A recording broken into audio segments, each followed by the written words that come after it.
Bought me my earmuffs, and I put them on my ears, and I still couldn't hold them. And finally, I just rolled off of that when the devil made such a bold introduction as that and promises that. I fell down on the concrete, and more than any time of my life, I cried unto the Lord. I mean, I didn't say my prayers. I didn't say, if it be thy will. Oh, no, brother, it's too serious. I mean, I couldn't beat around the bush. I had to get through. And so I said, Lord, have mercy. Don't let the devil get my mind.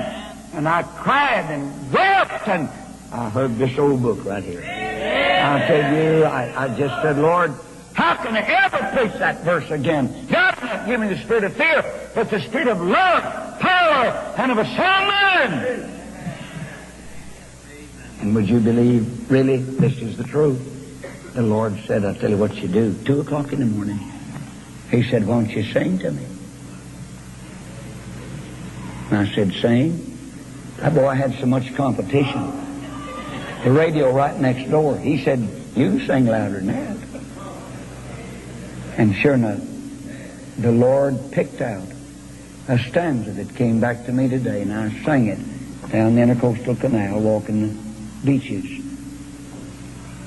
That I had not known for many years. When sin-stricken, burdened, and weary from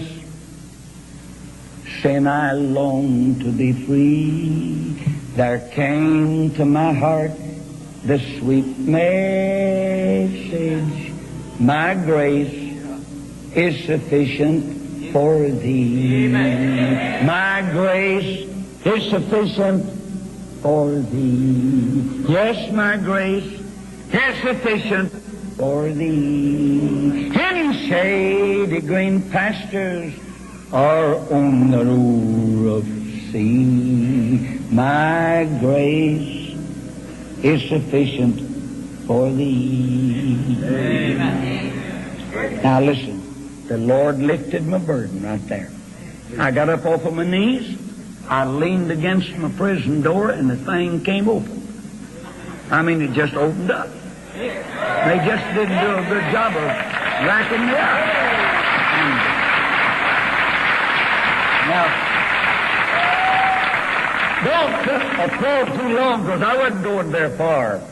There's too many locked doors, but at least I got out in the main, and I started walking. And my black neighbor, he said, Brother Roloff, is my radio bothering you? And I said, a little bit it is, sure enough. And he said, I'll cut that thing off. And I tell you what, the Lord came to visit with me that night. Folks, there's nothing that ought to make a Christian quit. There's no Bible recipe. If you quit, you'll quit without the leadership of Christ. If you quit, you'll quit out of the will of God.